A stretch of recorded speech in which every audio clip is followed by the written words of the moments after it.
Hozir mana shu ограждениeni o'rnatayotgan vaqtimizda bitta muammoga duch keldik. Muammo shundaki, topli polni shlankasini ustiga urib qo'yamiz ankarni. Ustalarga maslahat, mana shu zinami yo bo'lmasa devormi bo'ladigan bo'lsa 15 sm qochirib qo'ysanglar, mana shunaqa muammolar yuzaga kelmaydi.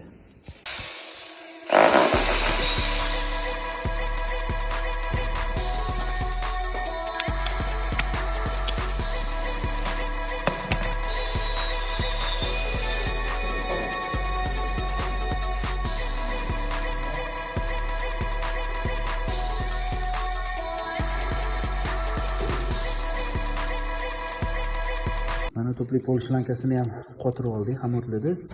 Tekshirib ko'rdik, apresovka qildik, suv oqqizgani yo'q, xudo xolisi. Endi buni suv olsa ham bo'ladi.